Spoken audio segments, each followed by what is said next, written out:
allegedly. Good evening and merry, happy pre-New Year's Eve. Yes, this is the last kicking the seat live stream of 2025. We're also going to be kicking the street here tonight. We're talking about Boogie Nights, Paul Thomas Anderson's. It's not his debut. That was Hard Eight a little bit before this, but this is the movie that really put him on the map at age 27 when Boogie Nights came out back in 1997. Amazing. That was a heck of a year for films, and he's got a flash forward almost 30 years, and he's got another movie that's in contention for the Oscars this year, or for 2026 technically, One Battle After Another. So we've already kind of litigated that film, but we're going to go back to what I'll call the beginning with a look at Boogie Nights. Warner Brothers recently released a pretty nifty 4K release. Oh, yep. Hold them up, everybody. That's right. Show off. There you go. Well, you don't get the color bar special feature. If you know, you know. Yep.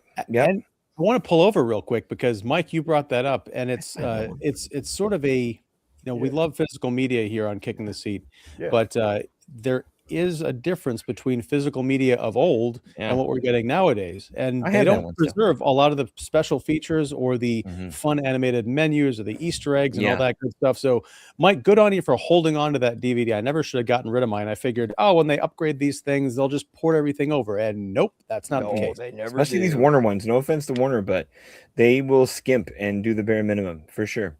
Sometimes it really is kind of hit or miss. Sometimes you get like a lot of great stuff. I mean, this one has a number of features on it, including a couple of new things, like a new panel from a Cinematheque, but it's not the entire package. So, do with that what you will. If you want to see Roller Girl in 4K, and believe me, who doesn't? This is a movie that I've seen in its entirety 5 times, and its partiality hundreds of times. Yeah.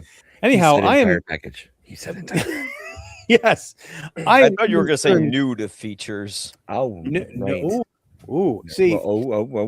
Keep it clean, Mike. Here's the challenge that I have laid out for the panel tonight. Can we talk about Boogie Nights in a way that is not exactly family friendly, because this isn't a family movie, but in a way that will not get us in trouble with our YouTube overlords? But so we're going to do our best. It should be pretty funny. Considering it's about family, I think we could. This is about family. It is. Hey, it's my favorite Cornhub category too, family. Yeah. Did Fast and the Furious rip off Boogie Nights? Is that what we're saying? Where it's all about family? Wouldn't that be something? If only, then we'd have like 7 Boogie Nights. Oh my gosh, good point.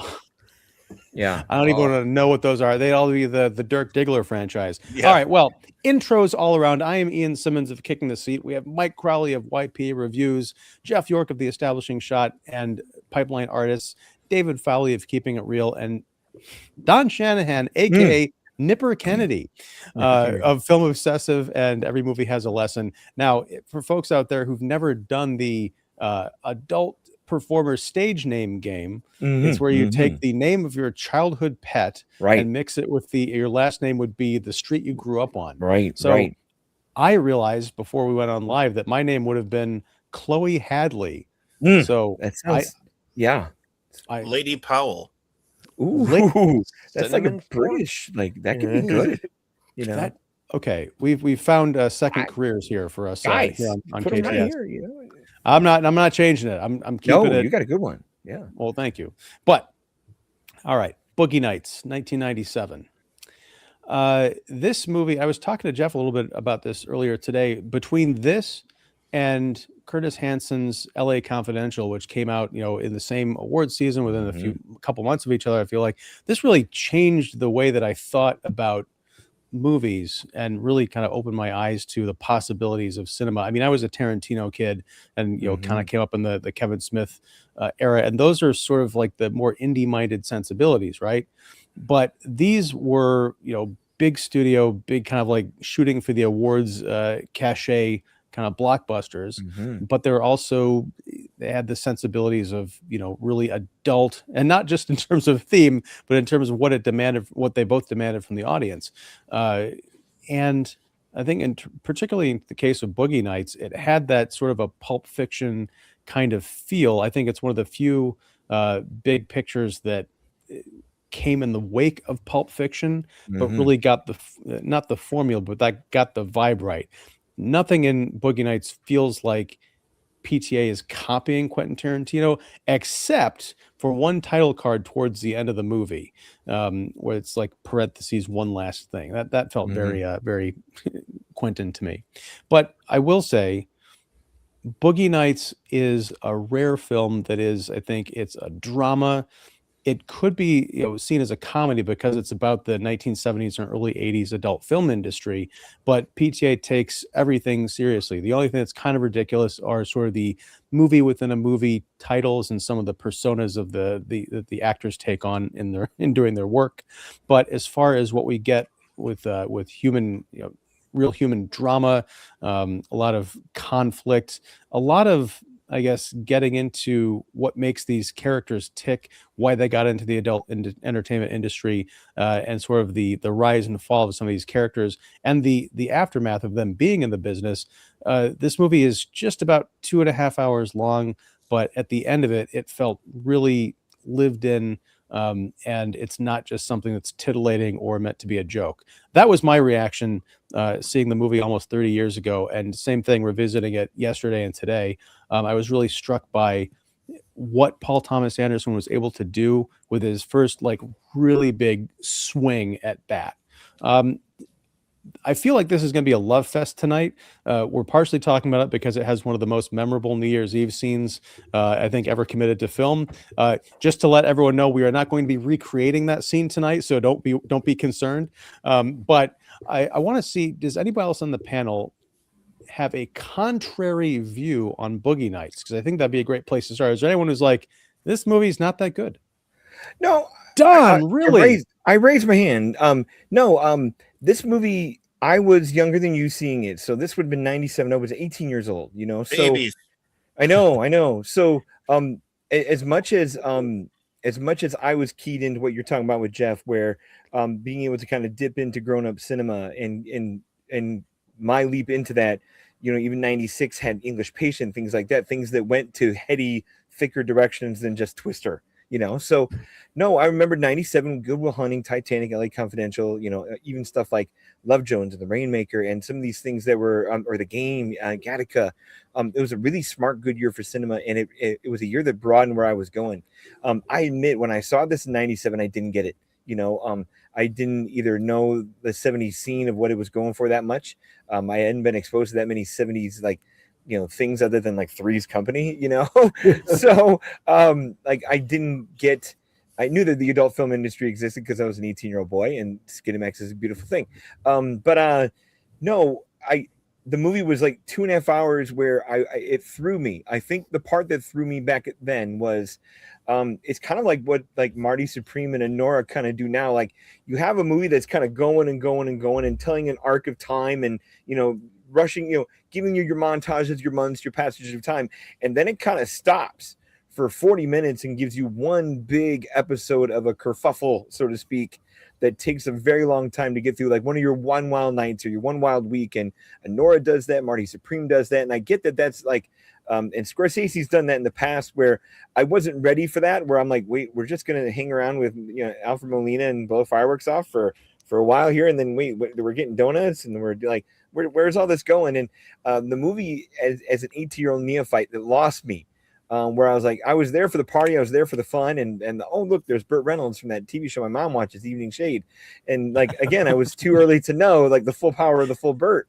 So or it was the weird guy from Striptease the year before, So yeah, this movie, I don't want to say rub me the wrong way because that would be again non-good for this podcast, but no, I didn't get it. It took me years to kind of get back to a rewatch and go, oh, this is how deep this is going. This is how far they wanted to tell. This is the completion of the road, so to speak, and why it has all the flourishes that it does. So this movie lost me. And it's not that I haven't like found a claim for it since, but it's always kind of taken a back seat to many other things from that year. Like it's not in my top 10 of 97. And like I respect what it does. And we just lost our host. But yeah, did anyone else like I'm not the youngest here, Mike? When did you see this? Oh, I mean, God, I must have been. I was like 12 when this came out. Yeah. And my earliest memory of it was pretty funny because I remember my best friend was telling me about Roller Girl. I'm like, what's Roller Girl? Mm-hmm. He told me about Boogie Nights, and I'm like, oh, this must be like some silly comedy about the porn industry. Yeah. And there's certainly comedic elements, but there's a lot of deep stuff to it too. Oh, You know, when I think of like a lot of movies reflecting on the 70s, I think of like Vietnam and Watergate, and you don't think of like the swinging fun 70s. And yet when the fun 80s comes around, that's when the movie takes its big dive. And the way you said you didn't get it kind of made me appreciate it more, because the fun atmosphere of the movie feels so infectious in a way that a lot of other films don't pull off, where when you get to that low point, it is, you know, it's really impactful, especially with Cosmo and his fireworks, which, you know, literally drives you nuts. As someone who's sensitive to sudden loud noises, you know, that was certainly a trigger. But I mean, this was sort of like the kernel to PTA's career, because he made Sydney or Heart 8 before that. And after he did Sydney, he did this movie, which was a complete opposite. You know, it's almost 3 hours. It's like 2:30. Yeah. But it moves extremely fast. You know, a lot of people drew comparisons to Scorsese, you know, like the beginning of the movie, sort of like the Copacabana scene where they're going around the club and you're introducing like all these characters in one scene immediately, you know, where of course in that movie you're kind of just seeing the world of Henry through his girlfriend's eyes. But yeah, this movie takes elements of other films, but it feels like its own thing. And it's amazing how much PTA has changed and evolved throughout the years. I think he hit kind of a rough spot for a little while. You know, I would say after he did There Will Be Blood, he did about 3 films that are just like kind of okay. Although I do like The Master a lot. So maybe after The Master, I would say he started to downslope a bit. One Battle was an upslope to it, but with Boogie Nights, it's one of those movies that it blends categories together, but because the characters are taken so seriously and they take themselves so seriously, even with like the comedic ones, that you can't help but love it. And you know, it's really expertly crafted. It doesn't feel like there's a scene that feels like it should be missed or that it's doing too much. It's just the right amount of balance, and it's one of those 2.5 hour movies where it doesn't feel like it's 2.5 hours. It's intentionally fast, but it doesn't feel forcible. Right. I mean, this movie does move, as it were. And the Scorsese thing is interesting because, again, Jeff and I were talking a bit earlier today, and that was a criticism of this film that I had missed because I was 20 when I saw this, and I wasn't deep into film criticism at that point or the discussion. But something that occurred to me, it feels weird what I'm about to say because I don't like typically giving passes to filmmakers, but something stands out. Like, if anyone wants to accuse Paul Thomas Anderson of aping Scorsese, steal from the best. I mean, that's what artists do, is they take inspiration from people and try and take the things that inspire them and the lessons they've learned and incorporate that into their own art and their own vision, which I think he's done here. But the other thing is, it's one thing to say, I want, even if, let's just assume this was in Anderson's head. I want to recreate that open, the Goodfellas moment in my film. Do you know how hard that is as far as coordination and the setups, the cameras, the actors, everything moving so fluidly? It's one thing to say, I'd like to do that. It's quite another to pull it off so masterfully that it can stand alongside Martin Scorsese instead of just stepping back saying, oh, he tried and he failed. I mean, he tries and succeeds. There's a lot of great filmmaking technique in this movie. And it's, again, I can't believe he was a pup when he made this, relatively speaking. Some people are just born with the gift, and he has it in his career. Because, I mean, think of a guy who people are like, oh, he's ripping off Scorsese, to, oh, he's ripping off Kubrick. Like people could maybe say that. But the thing is that it's his own thing, and all artists rip off each other. And the funniest thing is, if you want to say he rips off from Quentin Tarantino, I'm sorry, but Quentin Tarantino is the most ubiquitous fan filmmaker that there is. I like his movies, but he doesn't have an original bone in his body. And I wouldn't go that I know far. that's a. Well, I'm with you, never Mike. seen any, yeah, I've never seen Well, I anything think of that- his where it's not like, oh, got that from that, you know. Well, I think he's managed to make a lot of that into his own sort of Tarantino thing now, as most filmmakers do. I mean, it's kind of funny that we point the finger so much and say ripped off. I mean, you know, artists have been being influenced by other artists, and you know, dancers and singers and all these kind of things. I mean, Barbra Streisand is generally considered the greatest female singer, other than maybe Ella Fitzgerald, at least of popular music. When she was interviewed when she was first starting out, they said, where do you get your singing inspiration from? And she rather honestly admitted Johnny Mathis. And if you listen to Johnny Mathis and Barbra Streisand, they sing the same. So, you know, who's to say? I mean, Johnny Mathis was very complimented by that. I also think, you know, having been in the theater in 1997, seeing this originally, and hearing some of the critics be a little bit dismissive about comparing it to Scorsese. The other one that I think they could have compared it to, both in film style as well as themes, which I think Scorsese has often written or often done film about dysfunctional, tragic people who sort of form a version of family that is not the traditional one, be it the mob or in PTA's case, an industry. I mean, television was doing that in the 70s too. The workplace comedies were replacing most of the families, whether it's Mary Tyler Moore, Taxi, WKRP, etc. Barney Miller. But the other filmmaker that I think you can clearly see the influence on Paul Thomas Anderson, and most people don't say it today, at least in Boogie Nights, is Robert Altman. This film, for me as a film fan already in the 70s and going into the 80s and 90s when this came out, it reminded me a lot of Nashville, which was also about show business and sort of behind the curtain about that. And it's not everything you think it is.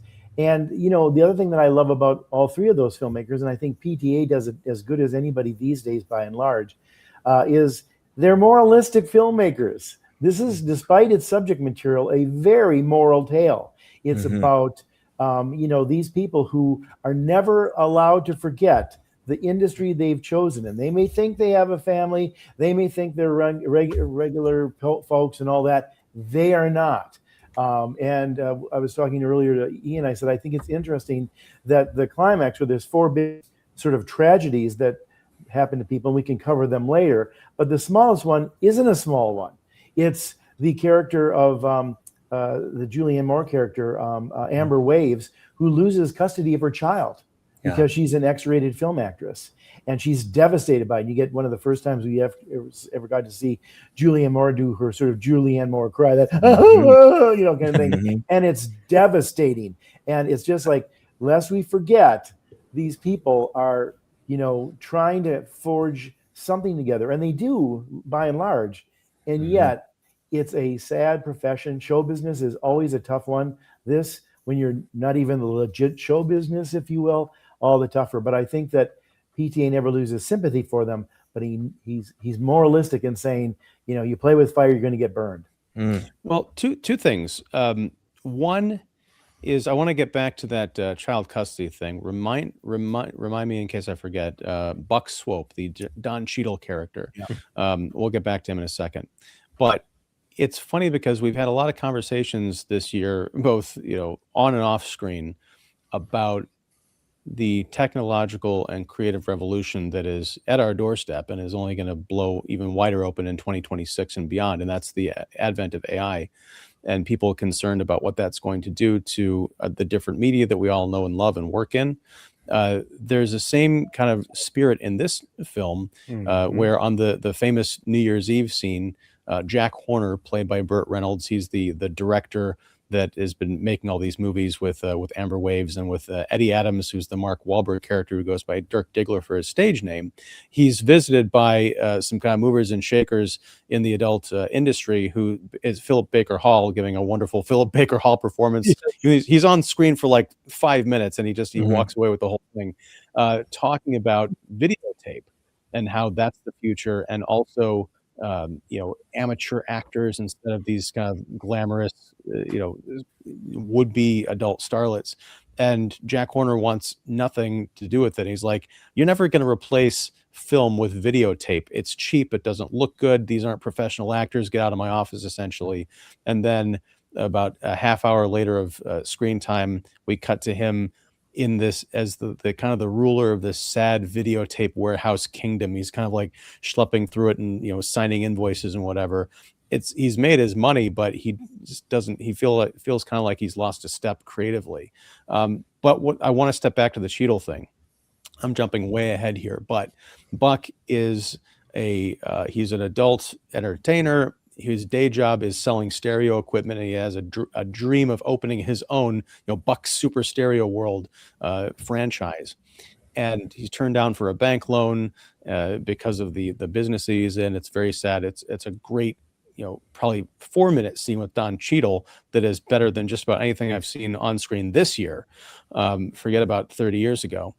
But the whole business of Amber Waves losing custody of her child, one of the big sticking points was there were a couple of times when she had visitation with her son, Andy, and took where I'm going to assume that she took him to Jack's house because she lives with Jack.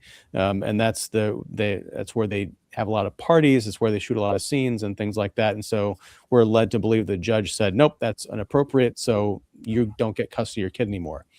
The big final scene of this movie is another walk through the house. We're catching up with the characters and they're all kind of like milling about and cleaning up the rooms and doing like boring house stuff.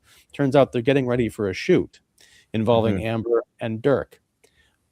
Who does Jack go and visit in the backyard? In the pool. It's Buck and his wife and their infant son.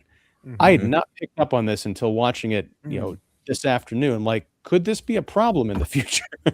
This DCF is a phone call away. It's meant to be kind of like oh, look, they had a baby. It's so cute. And it's great that these people got together. But there is sort of like this dark portend that doesn't really hit you until after the movie's over, because when we see the child, we don't know that there's anything getting ready to really happen. Jack's talking to Roller Girl about like cleaning up a room so half of it's clean and half of it's not. But then by the end of it, when Dirk has gotten up and he's kind of rehearsing his lines, and then he finally does the big reveal of what we've all been waiting to see, this mythical anaconda, we realize, oh, something is about to go down in that house, no pun intended, or pun exactly intended.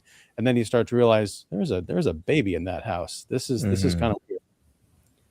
I guess it would be a problem if they wind up getting, you know, separated. So oh yeah. You're never gonna believe, but you know, although what it was, I don't know if we ever find out Buck's wife's name, because she was another performer. Was she ever called by name in the movie? I think she was. She's got a character name in the credits because it's I've seen her in other things. Yeah, she's also in Magnolia. Laura Walters, but I don't know her character's name. I believe. Right, well, anyway, go ahead. Oh, I was just going to say, she was also in the industry, so that might be kind of yes. Yeah. Adult film star divorce court. That's coming soon to a streaming service. It's really a good point, Ian, is that, you know, while it sort of ends on an upbeat note, or hey, family is what you make of it, and you know, Eddie's mother was really terrible to him and vicious and mean, and you know, that's not a good mother. But you know, Amber isn't necessarily ideal, but at least she's loving. You could make that argument, and yet I think Anderson continually through this film shows that may be fine up until a point until somebody else says no. And there are plenty of people who say no, whether it's the courts, the banks, right? Somebody who's, you know, pretending to hire you in a mall parking lot in a pickup truck, and then brings his good old boy rednecks to beat you up. You constantly have to be kind of looking over your shoulder. And that's where it kind of reminds me a little bit of the Scorsese kind of ethos with the mob, and the fact that those people can never really totally relax. And same here. And arguably even in show business, I'm not sure you can ever really totally relax if you're a show business figure. Let's not forget that the ending of Nashville ends with an assassination attempt, you know? And so there's a danger of being in certain professions. I mean, you know, the window washer has to worry about dropping from the scaffolding every time he goes up to do his job. It's not a great percentage that could happen, but it could happen. And if you're anything that's the mob or showbiz or the X-rated film industry, there are dangers involved, and you may not ever quite escape that, even if you want to and think you can. And that's certainly evident throughout here. And I think even, you know, the tragedy to me of that ending is not only that, they all kind of go back and all is forgiven and it's not really ideal, but it's all they've got, and Buck has something better. He's got a kid, he's got a wife who loves him. So you assume he's still got his business, but is he going to be in the movie? I don't know. I mean, it's like it reminds me of Parenthood. At the end when Jason Robards puts out this wonderful proposition to his wayward son, played by Tom Hulse, about, here's what we could do and here's what we pay off this debt and all that. And then Tom Hulse is like, and you think he's going to go along with it? He goes like, or here's another idea. How do you take my son and I'll go down to South America and do this thing because I know it's going to come through. It's going to be all this big thing. And Jason Robards is like, go ahead. And he knows he's got to do it to help the kid, because otherwise the kid is going to get lost in all this. And there's another victim. And then he famously tells Steve Martin, his older son, you never stop being a parent. And Jason Robards is probably 73, 74 in this, and he's still got to worry about that. So I think, these professions and some of these relationships and, they're not shirked from here. It's a fun movie. It's exciting. It's sometimes comical, but poor Bill Macy's character as the assistant director can't go to a New Year's Eve party without worrying about his wife taking her role as a actress into the very party guests who are strangers. And, he's in the industry and it bothers him. So, I think those kind of moral choices, or there's obvious those sort of, forks in the road where you're like, I thought this was a good industry. I thought these people were my family. I thought I was comfortable with all this. And there's always some way of making sure that I'm not, again, sort of surprised by how bad it can be. Well, I think it's interesting. Yeah. Oh, sorry. I just want to point out something, Jeff. The wife in that situation is adult actress Nina Hartley, but I don't think it's ever established that she's in the industry. She's just William H. Macy's character's wife, and she's happened to be sleeping around with everybody around. That almost makes it worse. Like she's kind of in this life, and she's like, that scene where they're doing it on the gravel in the parking lot. Well, I mean, that's my favorite joke in the whole movie. And they're all watching, and they're all voyeurs. up. They're all standing around watching the party guests, like, hey, look at this, rather than watching somebody play a piano and sing along in the party room. They're all watching this going on.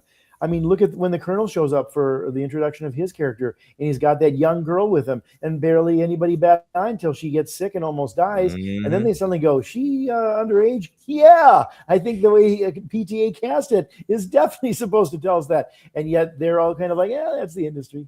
Until it turns into something dangerous, and then they don't know if she's going to die, and do they have to go somewhere and report that they've got a girl in the industry who's underage? See, there's always that little needle lean here, and I think that makes it very tense and fascinating. Even on the happy ending, we're still there. Like, they're having a great day. They're going to have a good shoot. The band's back together, but like, the fact that we're still watching a period piece even in 1997, we know that industry is not going to end well for them even after this great little last day. And even if we take this movie 27 more years from there, 28 years from there, we know it doesn't end well for them. And then the next ones and the next ones and the next ones, like that perpetual cloud hasn't left that industry. Well, and I think it's that last scene. I mean, I know we're focusing on it, but it is kind of the thesis of the entire film. There's what looks to be a tender moment between Jack and Amber Waves, where she's sitting at her kind of makeup vanity. She's getting ready for the scene with Dirk. And he's like, do you know what I'm looking at? And she's like, what? And he says, I'm looking at the foxiest bee in the entire planet. Bee is for, what that means. And that then he kind of like kisses her on the head and he leaves. And then that look on her face, I kind of always imagined that she kind of smiled like, oh, he loves me, but I didn't detect a smile on the 4K. This is almost like, this is my life now. I gave up being a mom to be the sexiest bee in the entire world. And I'm, 40 plus years old and I'm about to go shoot this movie. It's very sad. I had always kind of thought about the ending of Boogie Nights as being sort of goofy because of the last scene with Dirk, and all kind of happy because it's all the family is, they've mostly survived and they're kind of doing their own thing. And some of them have gotten out of the business, as we see with Buck. And it's sort of implied that Reed Rothchild, who's, John C. Reilly's amazing, another big swing at the fences. But it's not. It's a very dark ending. But I know Saju is in the comments writing another novel of posts. Oh boy. But I do know that he considers this to be a depressing movie. on balance, I think it's tinged with sadness, but I don't think Full it's depression. depressing. Well, really. Yeah. I mean, it's definitely a tragedy, and Yeah. like it was said earlier, I mean, there is definitely a moral take on here. Whereas, no matter how connected you feel you are to a certain community, there are repercussions to certain things, and it's you feel for them because they're so well written and acted, and they are conveyed as human beings, which is somewhat groundbreaking for movies about porn. I mean, there's been movies about porn before, Paul Schrader's Hardcore, and some others, but this was the first where we actually saw them as like behind the scenes, like filmmakers. Sure, a lot of them wound up being perverts, like the Colonel, Right. and the happiest we saw Amber Waves was when she was doing what? When she was editing, when she was creating her own movie. It had nothing to do with disrobing or anything like that. And so you saw these characters as real people, and I know a lot of people, at least when I was 25, when I was watching this, a lot of people, at least my peers, were like, I don't really want to see a movie about the porn industry, blah, blah, blah, blah. And to me, that kind of response, it always makes me wonder, okay, but why was this movie made, and what kind of take do they have on it? Right. Okay. Well, this movie sees people in porno like human beings, like you said. Some people just don't have better talents. Like if you look at Buck, for instance, he's this guy who sells the stereo equipment, but he doesn't know what he's even selling or what any of it means. He keeps inserting the word quads because he doesn't know what quads are. While he's selling the Star Wars reference TK421 to everyone. And then you get people like Mark Wahlberg's character, who just comes from like a damaged mom who knows what she did with him, I mean, not like anything abusive, but like psychologically. And, it forces kids like him to want to run away and do his own thing. And of course, Jack, like, I always kind of imagined this backstory where he tried to be a filmmaker, but maybe he wasn't that great. But in the porn industry, he's pretty good at what he does. So then when they want to all of a sudden, not digitize, it was analog back then, but when they wanted to shoot celluloid on analog, which would later go to digital, it's like he feels like he's losing his artistic edge. So this is movies about people who want to be artists, who maybe aren't good enough or couldn't make the cuts, didn't really know what else they could contribute to society. So this is the little niche that they have. So it's not like porno's a bad thing. We like to put like a horrible label on it, but it's like everybody watches porn, in a way it's kind of a community service. But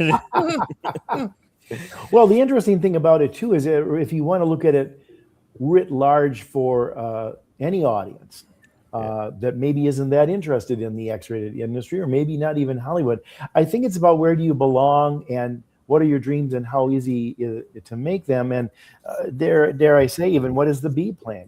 I mean, thousands of people go to Hollywood every year wanting to be in the film business, be a screenwriter, a director, actor. And, I mean, I can tell you from the world of advertising, almost every person who was a fashion stylist for the wardrobe on a commercial shoot was an actress who aged out of being an ingenue. And they like clothes and they like fashion. They were knowledgeable and they were smart cookies and they had a certain amount of talent, but they didn't make it. They didn't make it in that. And I think you're right about Jack Horner's character here. In fact, the one thing that's very kind of subtle and also a little bit nasty on PTA's part in this movie is he keeps reminding us that these films are not good. I mean, not only from the terrible trailers with, them acting like they're super funky detectives or something, but, he casts, the guy who runs the nightclub, as a bar. Oh, Maurice, Maurice Guzman. He's terrible in it. But also, there's that great scene, and it's a very subtle scene where Ricky Jay, as his cameraman, is sitting there. They're editing the film and Jack Horner goes like, "This is really special. I think they're going to remember me for this one. And Ricky Jay's character of Kurt says, "This is a real film, Jack. You've made a real film." No, you haven't. Well, Well, but what's funny too is later on when they're into video cassettes, he peeps into the editing room and asks Ricky Jay, "Well, how's that going?" Because they got a new Dirk Diggler now. That's right. And he's like, "What it is, what it is." Yeah. You know, well, and I think here's the thing. It's a great point, and I think that all ties back into the kind of the coming change of technology and people's tastes and what they want. Jeff, I'm going to disagree. Now, we don't get to see the finished versions of any of these movies. We just see the kind of the cheesy like interstitials and the introductions to the Dirk Diggler films. Chess Rockwell was his sidekick. Yes. Brock Landers was Dirk Diggler's alter ego. They're like cops, and they keep trying to find this guy named Rico. Wow. But I think the key is that, and Jack says this when he's kind of trying to sell Dirk on joining his little band of merry movie makers. He's like, I have a vision of when people go into these adult theaters and they finish what they were there to do, that the movie is so compelling and the storyline is so there and the acting is so great that they want to just sit there in their own slop and they can't leave until they find out how the story ends. It's funny, but it's also very noble. And it's kind of what we're talking about. He kind of was and never was in mainstream film, if he ever even tried to be in mainstream film. He carves out a niche here by finding talent who's willing to make these movies on the cheap. They can sell them for lots of money. They've got a very high-flying lifestyle, a lot of them. But it's when the new technology comes along, with it is not just the cheapness and the availability to mass produce these things, but the demand for more content. And also demand for, we don't need storylines. We're going to have Jack Horner in the back of a limousine with Roller Girl going up and down the Sunset Strip looking for amateurs on the sidewalk to film on camera. And then you do have a little bit of the series with the Johnny Doe character, who's the newcomer who kind of replaces Dirk. But with him comes this nasty edge where initially Dirk says, I love women. I respect women. I'm not into these movies with storylines about abuse and all this other kind of nastiness, but that gives way to the hard-edged kind of sex and violence aspect of it. So Jack ends up kind of selling his soul down the river Styx even more than it already had been. And he was just trying to make art in a world that didn't want it from him. And then when he finally gave it to him, they're like, that's great, until the new thing comes along. And then he's just kind of disposable. He can't quite leave it behind because he's got to make a living. But he's a tragic figure, even though he's got the nice house and the found family at the end. Well, and I think the film is also, to your very point, Ian, about delusion.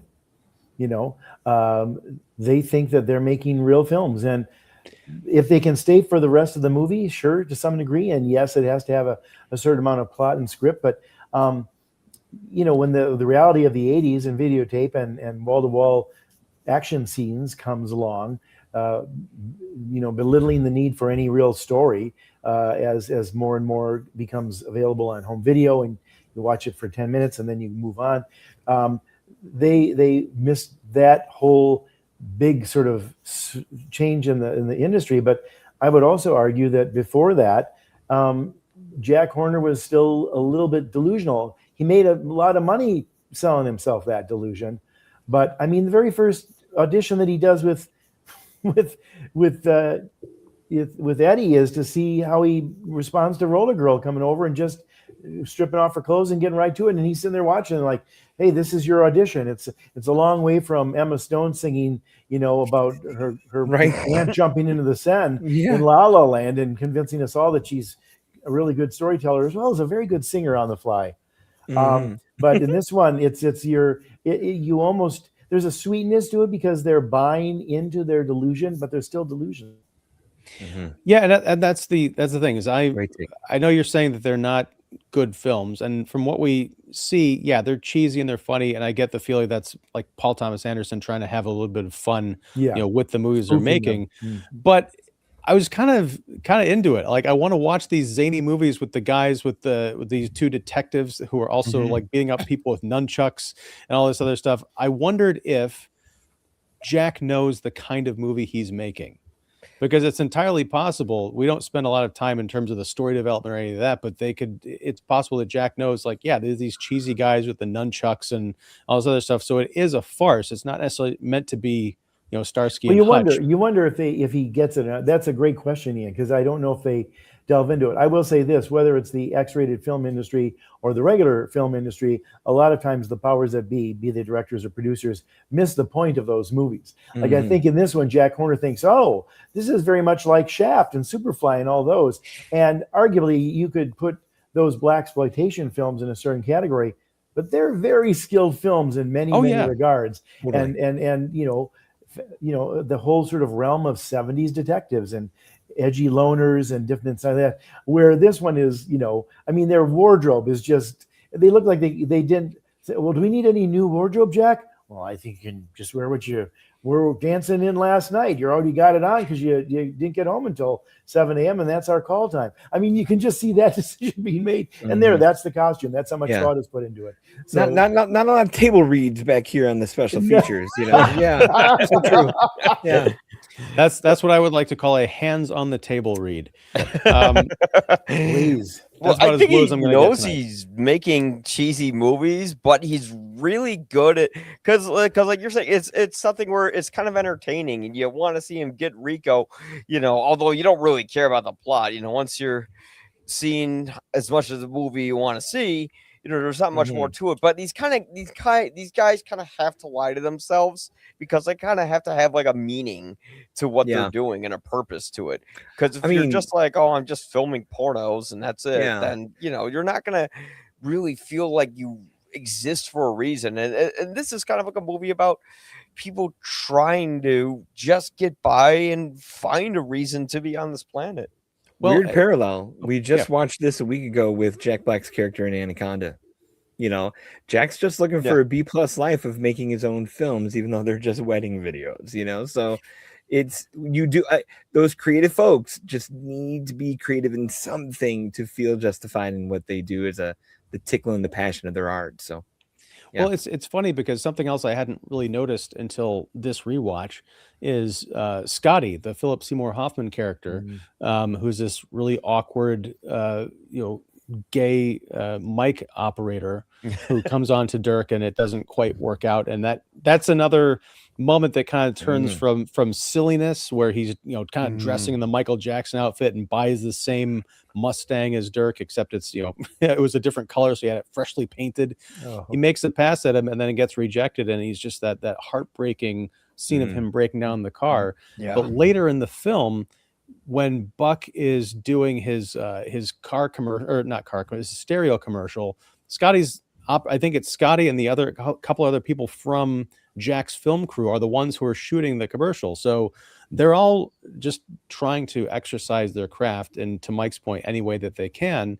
And I think one of the things that was interesting about Boogie Nights, is revelatory for me at age 20, was what goes into making these movies. It's not glamorous. It's not hot. In the middle of Dirk's, or Eddie, I think at this point, no, he was Dirk at this point, his first scene with Amber, they have to stop, and I think the mag runs out or something. They have to reload the film, and so you got William H. Macy stepping in front of everybody to make sure that nobody's looking while they do all this other stuff, and they start rolling again. It's not glamorous. It is very technical, and they are, quality aside of the actual story, the acting, whatever, they are making a real film. Right. And it goes into, they're talking about scheduling, and Jack wants minimal on this deal, minimal lighting. Like, well, you could have natural light, like not natural, minimal. They're talking shop.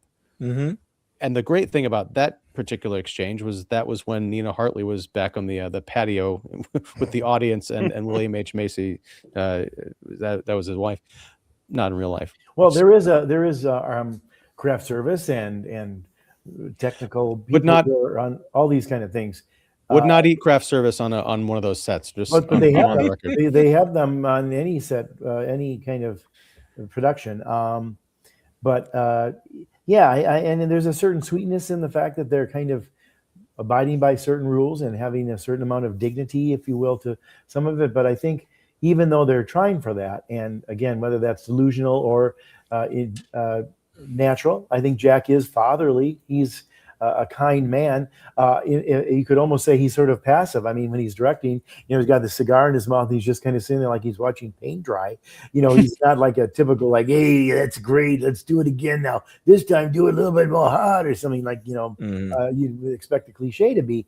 He's, almost avuncular. But, all the same, I think every 10, 15 minutes or so, PTA reminds us that there's a certain amount of illusion in that, no matter if it's well-intentioned or sweet or whatever, because that's not how the world sees it. And that's not how the world goes and everything else. And, wonder why they're doing that drug deal where, the firecrackers are popping, because they're in a world that's full of drugs. Yeah. That's why. And I'm glad they're doing kind of the unsavory jobs in the world, if you will, Well, so I'm that's glad an easy A to B sort of line. Well, I'm glad you brought the drug deal up, because that kind of brings us to Todd, who is another hanger-on in the scene, played by Thomas Jane, and a fantastic mustache. He gets in with Reed and then eventually with Dirk, and as their lives begin falling apart because Dirk discovers the joys of nose candy, towards the end of the film, they're kind of desperate for money. They get a hookup with this guy played by Alfred Molina. In a fantastic moment, you get to see the Punisher going up against Doc Ock.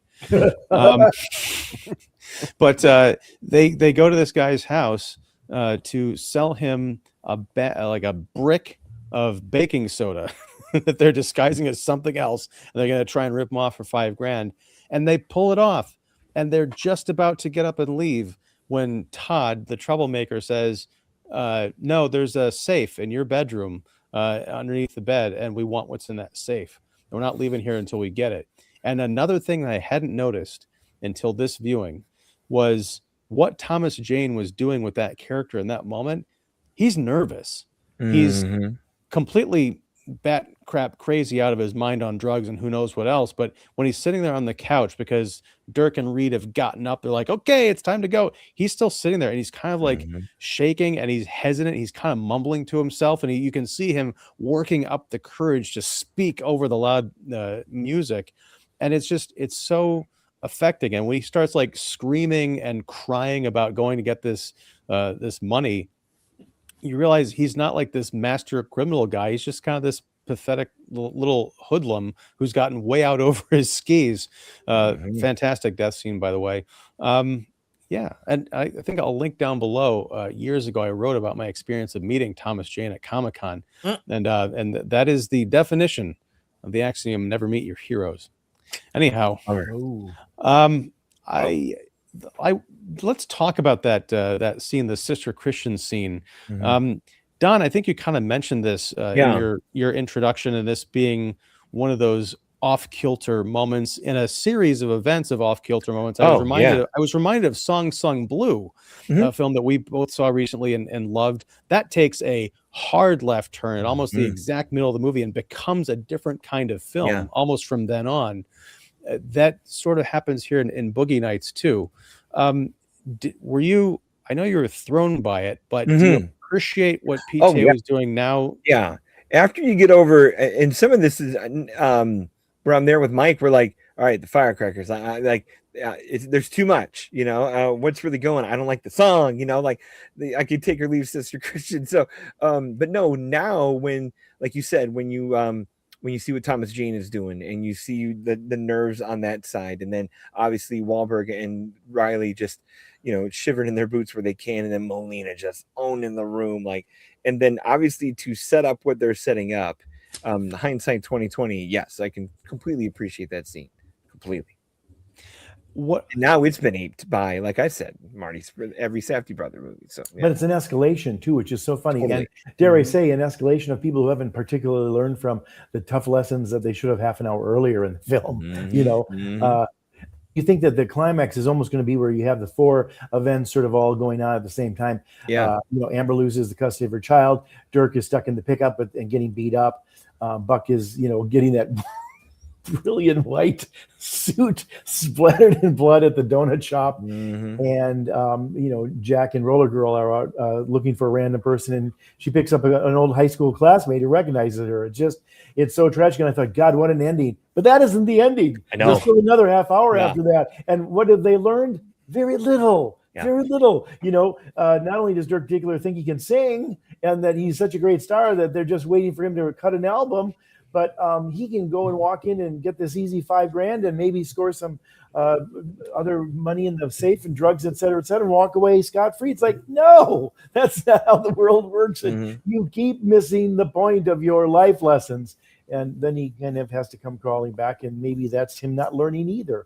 But I love the fact that it kind of keeps going, because normally you would end with that big climax where the four main storylines are with their Waterloo. And yet, P.T. Israel's like, nope, I got more to show you. Yeah. Well, and I think that there's was the exhaustion point of that too, because you're put through the ringer too of all those scenes where I'm like, wait, there's another half hour here, and we're just eking to happy ending number 4. Like it's and again in the dour tragedy version of one, where like, oh, this is a nice day they're all having, but then we all know it's not going to make it. So it threw me, but at the same time, I've learned since then, and it's appreciated for sure. I want to point out a couple of things. One, the Alfred Molina character. I love this guy because he is some kind of a drug magnate. He apparently, unless he's just making it up, is friends with Rick Springfield. When they put on Jesse's Girl, he's like, I know this guy. He's great. Here's my friend. But what I loved was when Todd starts talking, he's kind of still in the mumbling phase. He's like, look, there's one more thing we want one more thing. We need something else from you. And Alfred Molina's character is kind of talking to Dirk and Reed, and he's like, well, what do you want? Not like, oh, I'm about to get ripped off. It's kind of like, oh, can I get you some, another drink? Like he's still in good host mode. Yeah. And I felt bad. I don't know who this guy is or what his deal is, but he's not, apparently a monster. So that's like those little details that I appreciated. The other thing, David, maybe you can help me out on this one, or at least back me up, because it was mentioned that Dirk and Reed try and have a singing career, which goes horribly south before it even gets off the ground. But they sing The Touch from the Transformers movie. David, here's your quiz to see how much you remember from our wonderful night spent at the City North Cinema a number of years ago for the anniversary of Transformers, the movie, and the Stan Bush interview that followed it. Why is there a big problem with this storyline in Boogie Nights? Well, because that song hadn't even come out yet, right? Correct. And it is not possible for Dirk Diggler to have made up that song, because that song was made up by Stan Bush, who was inspired by, do you remember? I forget. Chappie's speech in Iron Eagle, 1986. Oh, wow. Okay. Wow. They do that a lot in movies where they get the songs wrong, particularly, in the movies of the 30s and 40s. Like, nope, that song did not come out. They would not be singing that. That came out much later or something like that. So I haven't listened to the commentary yet, so I'm wondering, why that happened, because I'm sure PTA knew what he was doing, obviously. Yeah. So I'd be very curious to know. But I think it's because it's done all the time. I mean, it's one of those things where if somebody, if somebody came up to him on the street and said, "Hey, that song was from that," he'd go like, "You get the gold star today, pal. Thanks a lot." Did you like the rest of the movie though? Well, in fairness, I don't know that. Like what we saw that interview with Stan Bush, I don't know if anybody knew that story, because that felt like a more recent interview. So that could have been a big revelation for 2015 or whenever that came out. But no, the other thing, and we'll get to your comments in a second. We got a lot of them, but it occurs to me again, you watch this movie over the course of, almost 30 years, and you change with the movie. The movie stays the same, but you bring different things out of it. As I've mentioned tonight, I've noticed so many other things. One of which is just how young Eddie Adams, aka Dirk Diggler, is in this film. It starts out. Mark is aged well, but supposedly 17. Well, he says he's 17. Yeah. Now, if he looks like he's in his early 20s because that's how old Mark Wahlberg was. Right. I don't know that we have reason to doubt that he is 17. I mean, I don't think he's like, a freshman in high school or anything, but let's just say he's 17. This movie takes place over the course of 6 years. So he's only 23 by the end of this movie, and he's lived like 6 lifetimes. He lives 33. I know. Yeah. See, that's what would be interesting to. I'm sure Anderson has given interviews on it somewhere, and maybe you can still find them on YouTube or something. But they always say, like, when you're writing a screenplay, like every 10 minutes, you kind of have to remind yourself as the writer what the story is about. Not that you have to underline it with a heavy, highlighter, but what is the quest? What is the character's main thing? Sort of remind him of that. And I would argue that in Chinatown, it's that Jake Gittes is always thinking he's smarter than he is, and every 10 minutes or so, somebody reminds him of, like even when he's investigating one thing and suddenly the water comes rushing down and his nice suit has gotten all wet. It's like, he's not smart enough to realize that, that's, you're going to get hurt. You're going to get in trouble here. And here, it's, I think, always the idea that somehow it isn't as good as they think it appears to be. Stardom isn't. Even hey, I want to get in this industry because I'm a handsome young guy and I like to have relations and all this kind of stuff. It's like, it's still technically filming something, and it's might as well do a stunt again because you have to do some of these things 2-3 times or whatever else. And I just love. I would think that Paul Thomas Anderson, as he was writing it, was always like every 10 minutes having to say like, okay, somebody has to be brought down a notch because that's what this industry is. Maybe the whole industry of show business, but for sure the X-rated film industry. Mm-hmm. And it's there. It's there at every point. Oh, the Colonel's like, well, may I see it? And he's all the guy walking in. He's the money man, and he's got the ascot like he's some classy guy. And then suddenly he looks like Robert Evans. I mean, it's crazy. Yeah, exactly.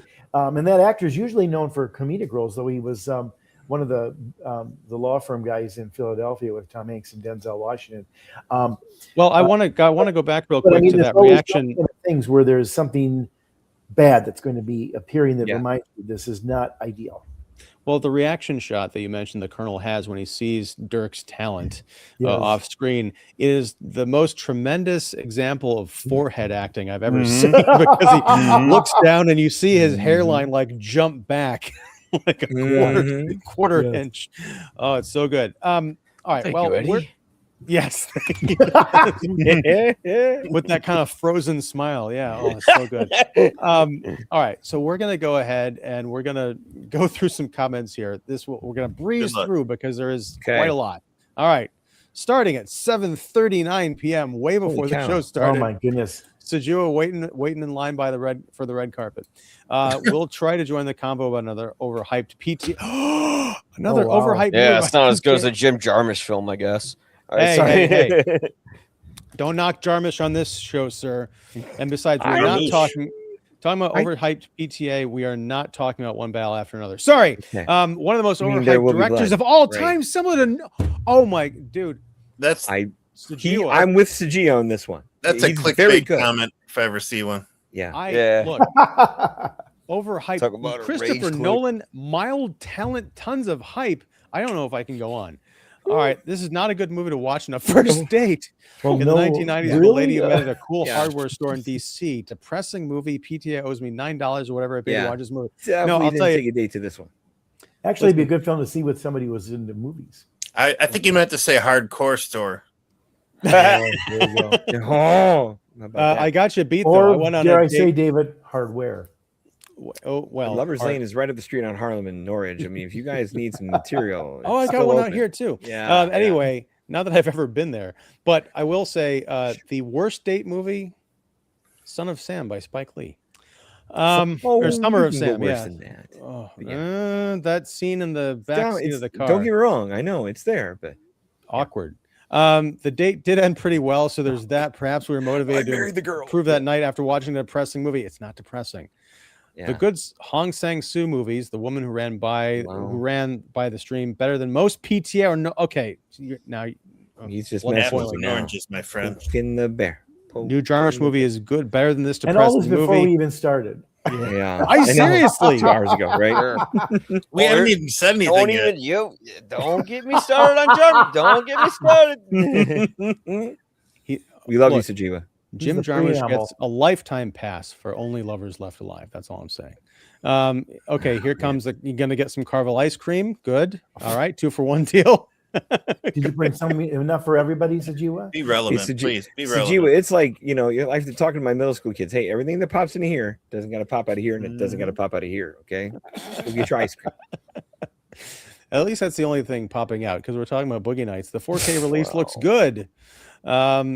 Visual look of physical media. Well, yeah. Oh, okay.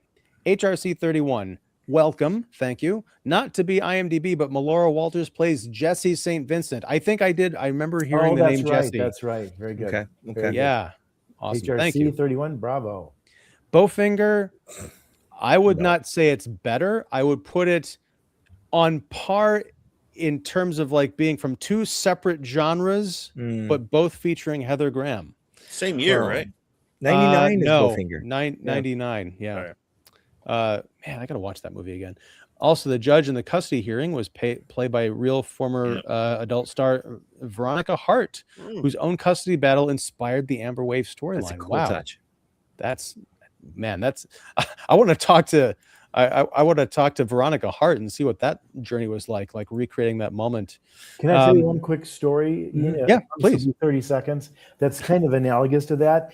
An X-rated actress from the 70s named Annette Haven was originally going to play the character that Melanie Griffith played in Body Double. Body Double, and she was the advisor for 6 months to De Palma, helping him write it and getting that part of the script accurate.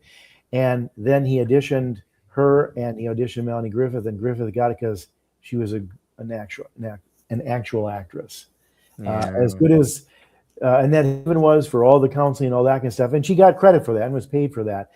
She wasn't a good enough actress to play the role. And she wasn't good enough at the comedy. So I think that's kind of sad that I'm sure he said, like, and if you do it, I'll put you in the mainstream American film. And same with Ron Jeremy, who PTA spent a lot of good, almost like 6 months with just hanging out with him and going to sets. And Burt Reynolds was even invited, and he's like, no, I know how these movies work. I shook Ron Jeremy's hand once, and I've been washing it ever Purelling ever since. Yeah. Yep. Yikes. Did one finger coat? Yeah. It's all the comments. We made it. Oh man. Okay. No. Oh, sorry. Another movie about filmmaking, broadly speaking, in California, but much more entertaining. I should watch that again soon. To Bowfinger. Oh no, this convo is making me want to watch Boogie Nights again. Yes, that's why we're here. We have done our job. I guess I can touch. You got the power. Yeah. I listened to that There's song. magic on those tapes. And I listened to that song and Dare from the Transformers soundtrack multiple times every week. There it is. Motivational go-tos. For your interviews. I'm not saying.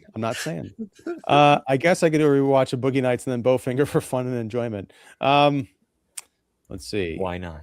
A part I wish we had more on was Joanna Gleason in the mom role, since WTF is her deal. That it does come from Paul Thomas Anderson's own problems with his mother that I won't talk about. I think she was supposed to be an alcoholic, and she certainly was an abusive mother, verbally, if nothing else. I mean, she was not a kind, loving mother. Well, the dad wasn't very supportive either. Well, no, I mean the dad, you can tell he was just this kind of, he was living in fear. Great reaction shot. Yeah. But at the breakfast table, when he does that like plate flip and then just kind of like slides it over, he's like, he does not want to make a sound in that. He's like Jay Kelly on the set of his own flashback.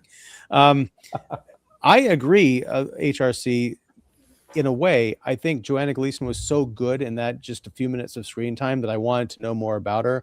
But I'm glad that was all that we had, because I think it's kind of like in the Halloween sequels. Let's explain Michael Myers' complete origin story again. An adult director getting upset about adult film switching from film to digital is funny. Yep, slide whistles all around. Also, the movie has a nostalgia for the era of when loads of people went to real movie theaters to watch adult films. Yep. Taxi driver. Yeah. Petty. Oh, Petty's back. There we go. Hey, sneak in there, man. Well, welcome. Hi, friends. I hope you had a wonderful Christmas, and I wish you a great start to the new year, full of personal and professional achievements. All the best for the year ahead. Well, Petty, you too. You are definitely a part of our family here, and we appreciate you. Thank you. in 20 years, Sejua says, going to Hollywood to make movies is going to be like landline phones. A bizarre idea. I think we're already there. I get it. 90% of movies coming out now are indies, not studio. Well, movie making is certainly more accessible. You can make things on your phone. Look at Sean Baker's Baker. already there. Yeah, exactly. Mhm. Two, people can make movies on their iPhones now. Even in New Zealand, they just need some money for distribution that they can match Hollywood to some degree. Some HBO shows are real life versions of those movies on screen, plus watchable stories. Well, that did open up the whole Reminds me taxi of cab that. conventions and the After Dark stuff. Like Yeah. late Red Shoe Diaries. in '97. Tell Me That You Love Me. That's the show I was thinking about. Yeah, that one. Yeah. is- USA up all night. That's right. G-string divas, childhood memory of mine. My dad would watch Oz, Yeah, and then Thank he you for would this watch context. G-string divas right after Yeah. that. That must So have at, been number so at one like idea, family you know, for gatherings, I'd be all like those just a poor little incels bit at home. closer. yeah. Depending on when he was watching it, he should have been watching Spawn because that was on after Oz. Yeah, But- and I watched Yeah. that too. Yeah. But here's the thing, Mike. It took me a second to realize what you had said because you said G-string divas, childhood memories of mine. I thought those were like two shows that were on TV together. I mean, they Things, were, and but then, On a programming. Wow. Ren and Stimpy and G-string divas. she was mine, you idiot. Let's not forget Dream On, Oh, the yeah. show that made me a Great man. show. Great Um, Wow. Also, Spartacus show on Stars. New eps have a ton of sex and violence that need Oh, not yeah. be shown for the stories, but hey, people want their sex and violence shows. Yeah. Yeah. I heard that money from some adult films back in the day funded real movies. I mean, revenue from that funds all new technology because as we've discovered, Mhm. anytime there's a new medium comes out, that's the first place people go, Uh-huh. and that generates the revenue, which Well, keeps the lights even on. today, like Pornhub and X videos are like Mhm. $billion, like billion view sites. Like it's like Google, YouTube, and then porn, right? Like they're doing well. And I here's agree what with I don't. You on the 60 millimeter shot porn movies look better than the stuff on Netflix, especially with the color scale now. Everything's like harsh green or Mm. harsh blue. It just all looks the same. And better stories. Yeah. But no, here, Don, I want to pull over for a quick sidebar Yeah. and we'll get back to the comments. I don't know how that's the case because people, I hope, have figured out that if they were so inclined to watch that material online on their phones, Mhm. they don't have to pay for it. I don't know Exactly. how. It's like Yeah. it's a No, billion I'm just dollar talking about industry. Viewership. What? What ad revenue for them is all it takes, just like other sites, So, yeah. Yeah, I'm not recommending any of that. It's it's all throughout the movie, but the delusions of talent conversion makes me think of Dirk's singing career. Yep, Yeah. which I guess was a mode to Wahlberg still being known at the time for Marky Mark, Mhm. and that's something else that Jeff and I Yeah. kind of got into earlier this afternoon. We were talking about some stuff revolving around this movie. Mark Wahlberg. I mean, this was a hell of a debut. I mean, I know he had done Mhm. that Three movie Kings, I think. Fear, I think, like Mhm. 5 years earlier, but he was Basketball still Diaries. Yeah. right. But this Good was stuff. like a great like showcase performance for him. I don't know Oh, yeah. how he was overlooked in the Oscars for this. Wow, that year was Crazy. loaded if you go look. I mean, It's that's crazy considering the Nicholson. career he's had. That Yeah. Well, he's this played Mark Wahlberg. this is still his best role, Oh, easily. and The Departed. No, Yeah. no. I mean, Transformers: good The part. Dark Knight. I mean, he was going some places there. He was Or the Yeah. last First night, I night? think that's last night. Last Oh, night. that, yes. I was yeah, I remember working on that one. I got stories. Yeah. Ooh. But like when he's like 25, that'd be like, Yeah. I don't know my recording artists and people of today, but like imagine a 25-year-old pop star saying, "Hey, I'm going to make a 2.5-hour R-rated epic about porn." Like you unheard of today to have that be pulled off. He's and like the fact that he's the star that has to carry the movie, and we're watching Heather Graham get all the credit. Where as much as I'm not a Wahlberg guy, he deserves the credit for landing this ship and pulling on this movie off, because everything else around him just has to dance and prance and keep its edge going to what it is. And obviously Julianne Moore helps and lifts, and like everyone's there to kind of lift, but everyone's there to lift Mark, so it's a really good performance that I know he still gets to hang his hat on, but credit has been reduced to him since, and it probably doesn't help that Mark has had the career he's had of just playing Mark. But yeah.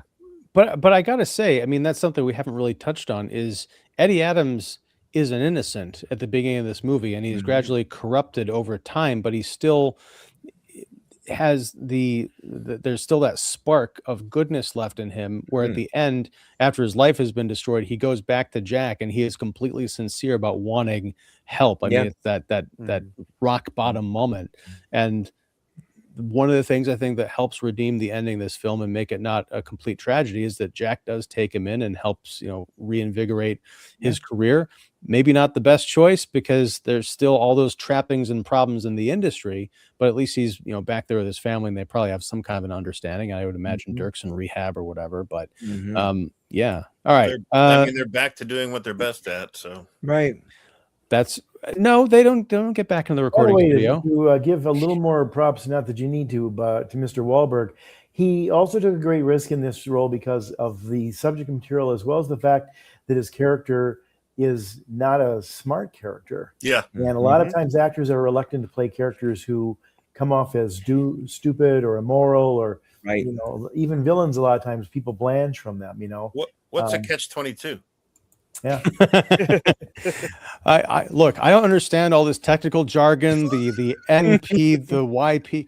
No, I disagree though. I think there's a lot more to Eddie / Dirk than you might imagine. I mean, I had no idea but I don't think Napoleon had that problem with the Roman Empire. That was quite wild. Awesome. They were trying to conquer him. Napoleon, for your first big movie and you're trying to be and you're leading in the lead character. There's some, reservations there. I mean, there are a lot of actors who don't want to play bad villains or bad characters. So, wasn't this also trying to get a career going? It was a risky role. I wish they would have showed more about like John C. Reilly's Reed Rothchild being like the perennial character actor of adult movies. That would be because he was mainly a supporting player. Yeah, I mean, he was. You get the idea right away that he was fine with being known as that, and that's how he was known. But I would have liked to seen like clips from some of his previous work or something. Yeah. Because we mainly only see him work with, Dirk eventually. But David, great. isn't one of the great jokes in this movie too, or sort of running gags that he's so competitive with Dirk? Like, how much you lift? I bet you. We'll say it at the same time. You like, go first. I mean, it's like kids in junior high or something, and yet, what is the industry? Oh, that's right. We're making X-rated films. What? Well, but that's the thing is like, and that's what I love about that relationship is it starts off competitive. They're sizing each other up, but from then on, they're like they're best buddies, and there's no backstabbing or any of that. They're very supportive of one another. It's a sweet friendship that's in this world of sleaze, which is great. I think that's where Wahlberg can match is like through all the happenstance casting that is this movie, because the list of people who declined Reynolds' role is huge, and then even Reynolds declined Reynolds' role. Yeah, so like, and this was like, and then like Eddie's character was DiCaprio, and then it was Joaquin Phoenix, and then it was, and then it landed on Wahlberg after DiCaprio suggested him. But like, I don't know if like when you think about like the friendship and the kinship, you need the chemistry between those two buds. Kind of, you need a bit of like a little Glover and Gibson there, and I don't know if DiCaprio or Joaquin could have done it the same, it's dumb surfer California hayseed way that those two could do that scene. Like the recording studio scene alone, like the feeling the heat and all that. Like, I don't know if DiCaprio would.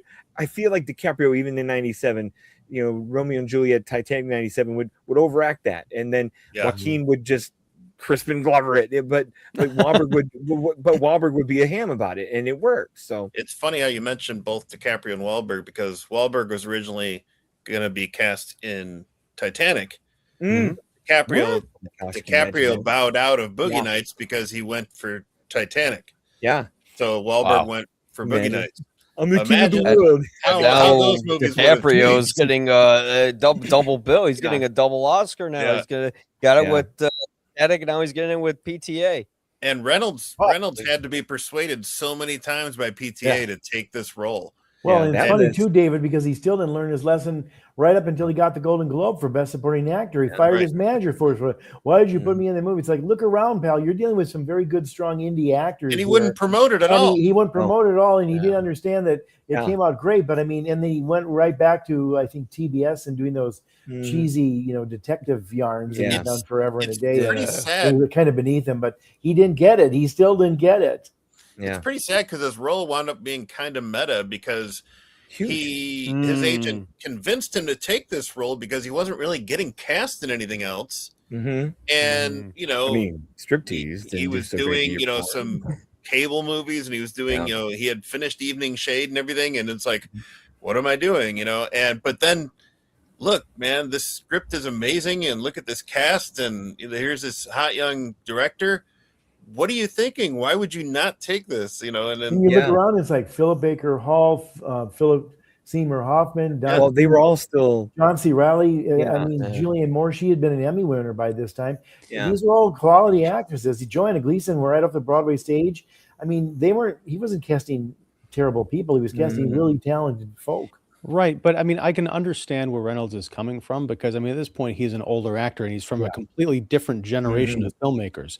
I mean, PTA was right in there with Tarantino and Rodriguez, and a number of other folks who were they were changing things up, in a way that hadn't been done really since the 1970s. And even back then, you've got the old guard who are like, who are these young upstarts? This Spielberg and this Coppola clown. What are they doing with these movies? So I can understand it. I think it's funny now to look back on it and think, oh my gosh, you almost turned down this iconic role. Right. But I can see at that point where he was in his career, even all these people are telling him, oh, these kids they're great, they're really talented. He's like, yeah, but I'm making a movie about the adult industry. I don't know any of these people. I don't get this whole like flashy 90s style, whatever. But he took the role and he took it seriously, and it's an all-time great role. He became perfectly suited for this. Only PTA could see this because here we have, because the audience knows him as an actor who was in the 70s. That was his heyday. And that was when any Burt Reynolds movie was just gold. No matter how bad it was, even sometimes in the early 80s. So it's just perfectly aligned with Jack Horner's. They also a former sex symbol that he represents. Right. Too, because sometimes his wig is a little spotty from film to film.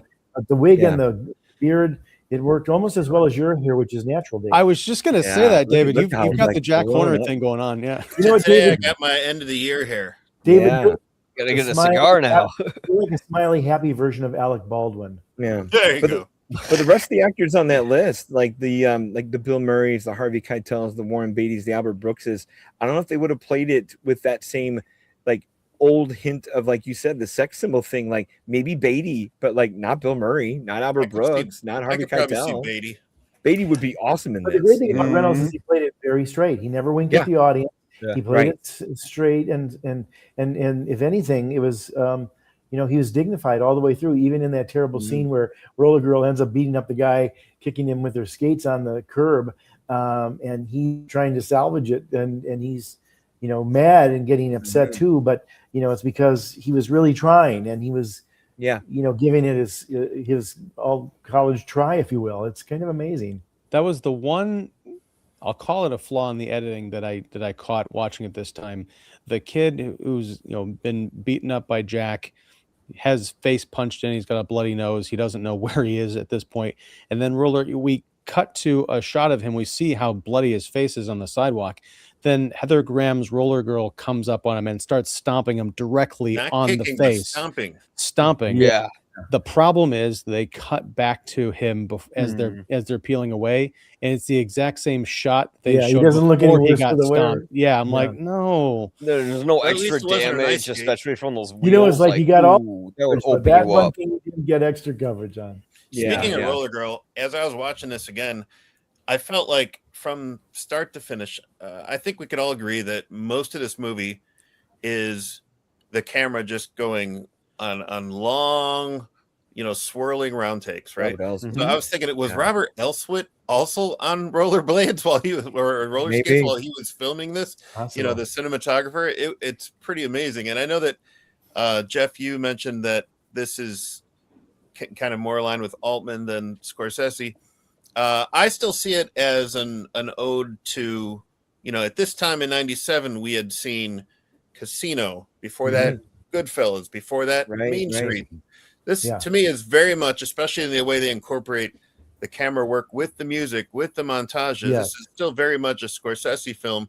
Whereas I think PTA's next movie, Magnolia was much more of an Altman film. That's a good point. I think it's a very point. Yeah. You also underline the fact that another feather in PTA's cap is at 27, he could do the choreography the way he did in this. You think about what it takes to figure out how the camera is going to move, shifting focus to character.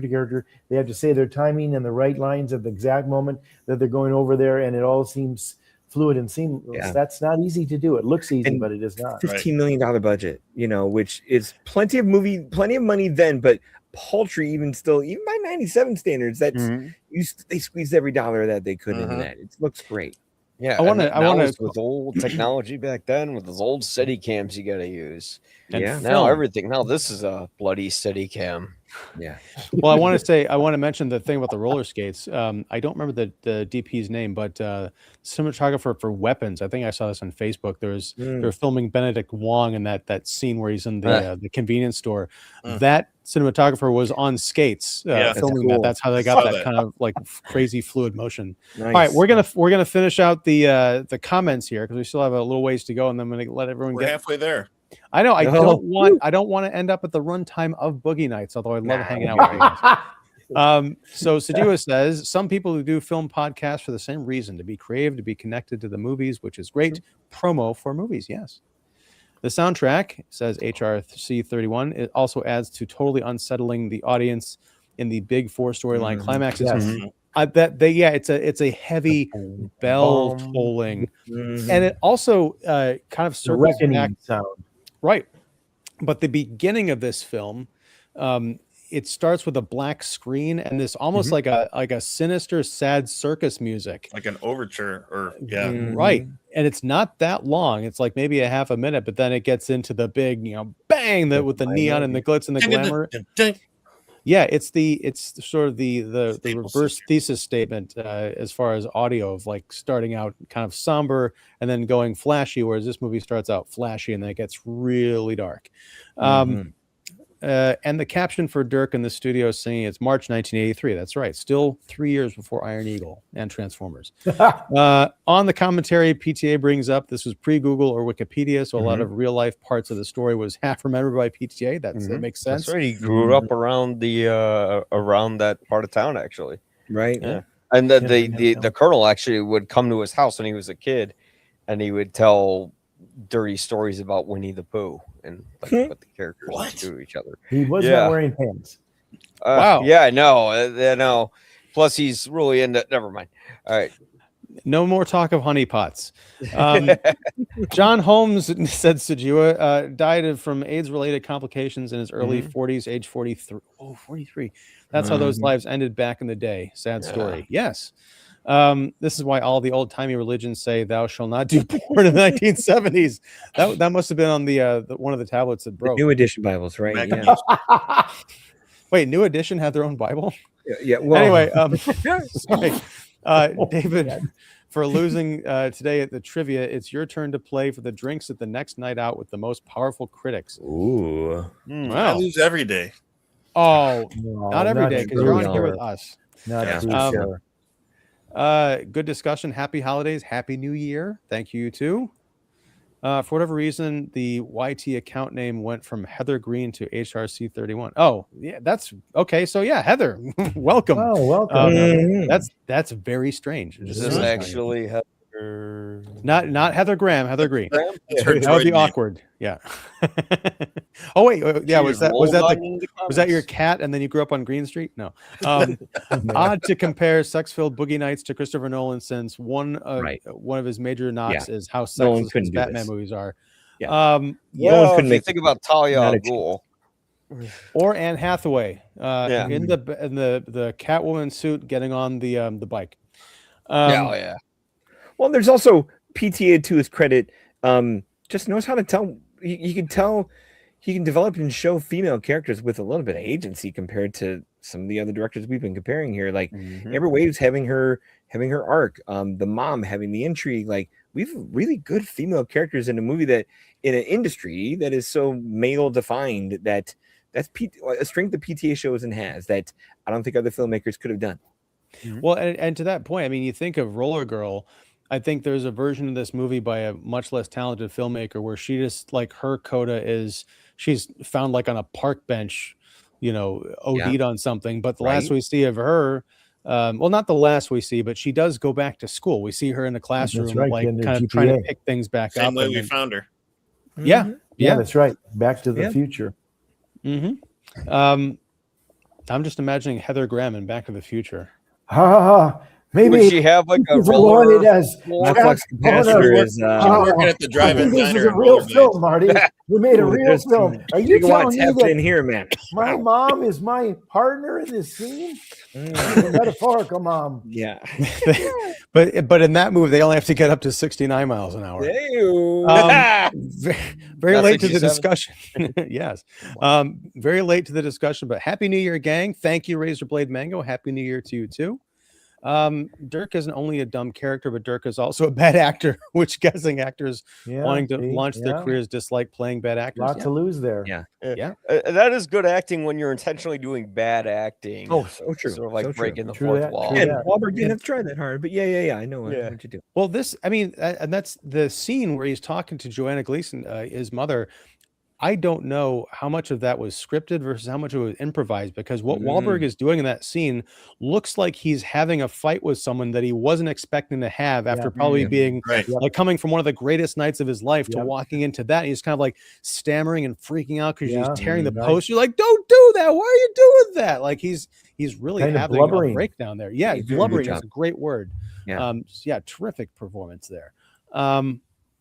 Kind of sad Burt Reynolds was supposed to play Bruce Dern's part in Once Upon a Time in Hollywood as George Spahn. If you see pics of real life George Spahn, he does look a lot like old Burt Reynolds. I didn't know that. Wow. I didn't know that either. I could take or leave Dern. Yep. Probably a Steadicam movie. Yeah, And That's on the that best note, kind. Yes. How All was right. that Carvel ice cream, Sajua? Yeah, no don't let kidding. him. You didn't bring it up Let's for the just rest of the have class. another movie where Flavor a guy Jack is writes cheap, about you know? poetry and drives a bus and nothing happens. Oh, sorry. Hey. Mhm. All right. We're gonna leave it there. How about Although, that? I think next time we should all get some. Well, I don't have a Carvel near me, but we should all bring ice cream for next time. We got How about Speaking that? of next week- out here, right? Yeah. Next week we're going to be back on Uh-oh. Wednesday, ringing in the new year with a film from 2025. Yes, we're going to be Really? talking about Park Chan-wook's No Other Choice. Ooh. A nice bit of Okay. escapism about the Okay. perils of navigating unemployment. Oh dear. Yeah. I'm So, sure we all have stories. And AI. oh yes. Keep it to yourself. It's my life. Anyhow, I'm gonna Check. end it there, gang. Thank you for hanging out and talking Boogie Nights. We had no other choice. That's true. Oh, by the way, that'll be 8 p.m. Central next Wednesday. Please join us back there. The movie is now out playing in select theaters. I have not watched it yet. I will by the time, Ooh. because I'm still filling out. That's why I haven't gotten my top 10 list like some of y'all show offs there. You're watching all the movies, come up with knowledgeable opinions about things. I'm still back here like I still got kind of a list to get through. But It's the catch-22, man. Yeah. nice. So yeah, join us back here next week, 8 p.m. Central on Wednesday. In the meantime, we are still Earth's Mightiest Critics. I am Ian Simmons of Kicking the Seat. We have Mike Crowley of YPA Reviews. You'll probably agree. Jeff York of the Establishing Shot and Pipeline Artists.